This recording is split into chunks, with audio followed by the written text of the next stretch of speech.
Let's go to DeFree. Yeah. And I'm going to give you the mic. I'm going to give you the floor. Anything you want to tell us how it started. Give me DeFree. Well, I told you about my activism. I told you about Jesse Jackson and all of that, speaking truth to power as a young man.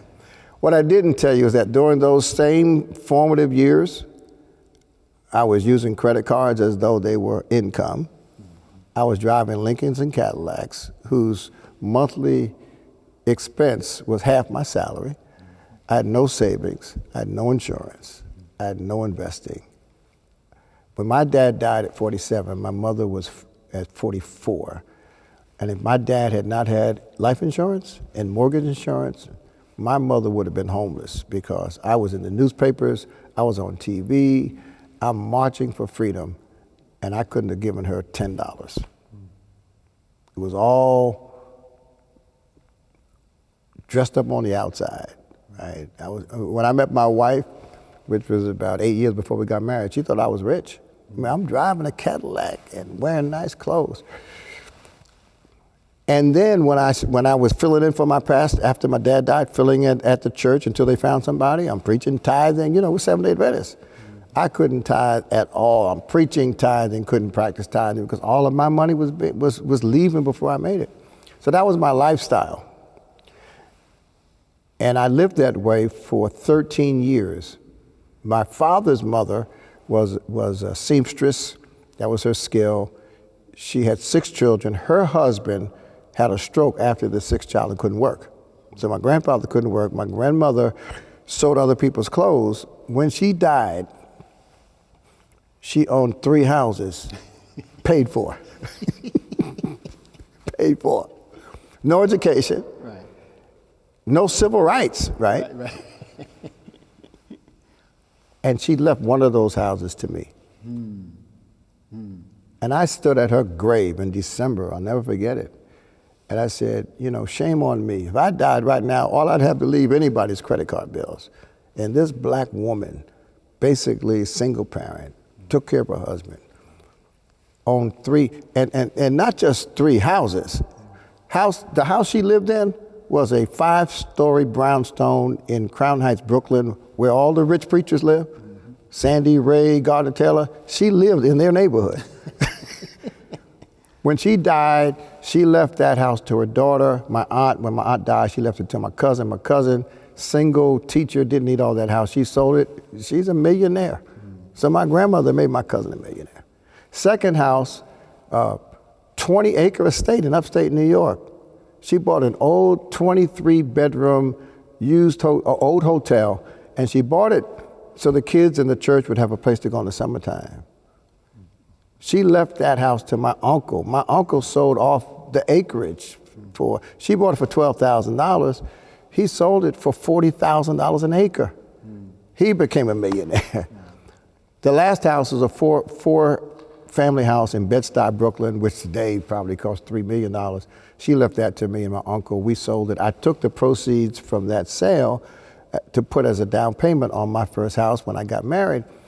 And I said at her grave, I've got to change. And so I sold my luxury car. I moved out of my bachelor apartment. I got rid of all the furniture I had charged, on credit, got rid of all of that, moved to my mother's house as a preacher activist, slept in a sleeping bag on her floor for 6 months. And I took all the rent money, all the car payment money, student loan money, all the money I owed to get out of debt. So fast forward now, 2005, we're in the new sanctuary. We've built a 2,000-seat sanctuary. We've got 13 classrooms, and the church is doing well, but things are tight. We had construction problems. Then we had all of these new people joining the church and not giving anything. The trustees want me to be a fundraiser. That's not what I do. I'm an activist preacher, and I'm thinking it's time to leave until I look in the parking lot and I see all these new cars. I see Cadillacs, Lincolns. That one guy has a Maserati. And it really occurred to me that I'd put so much emphasis on community, on justice, on salvation, that I had not put sufficient emphasis on helping people overcome the lifestyle that I had lived. I knew what it looked like. We had a big offering for Katrina, 2005. We had a big offering for Katrina, And a young, well-dressed lawyer said to me, I wish I had something to give. And I said, give me that designer belt. I'll sell it on eBay.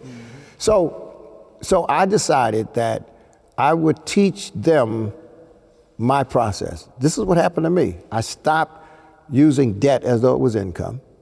I stopped being so sloppy that I was paying late fees because my bills were always paid late. And I started living within my means. I started living on a budget, having a spending plan. And then what I started was saving. I put deposits in my own account. I started earning dividends from investments, and I had real estate now. My name was on a deed. So it was the bad deeds and the good deeds. And the focus was on freedom. So it's freedom from, freedom to. And that's where the brand came from. And we found after 1 year of teaching everybody in our church biblical principles for giving, the mindset for financial wellness, the need to not equate who you are with what you own, the offerings went up in the church by $1 million in 1 year. 1 year. No fundraising, no $500 lines, no turning God into Santa Claus, just teaching people common sense and, by the way, culturally relevant. Black America survived in large measure because of the way we handled our money. And CNN came along 5 years later, did a documentary, 90-minute documentary called Almighty Debt. They saw us helping people rise above using credit to support lifestyles they couldn't afford. And it just blew up. I wrote a book and a workbook in churches all over America, and now in Liberia, Ghana, South Africa, are using our curriculum to teach biblically based, culturally relevant financial principles that liberate people. And it starts with getting started, but it ends with giving back. Because giving, investing in philanthropic and social impact is a part of financial freedom. Who wants to create a whole community of millionaires that just brag about how rich they are? But the whole purpose for having resources is to support Black institutions, to support legacy funds, to support people that need the kind of bridge that I once needed.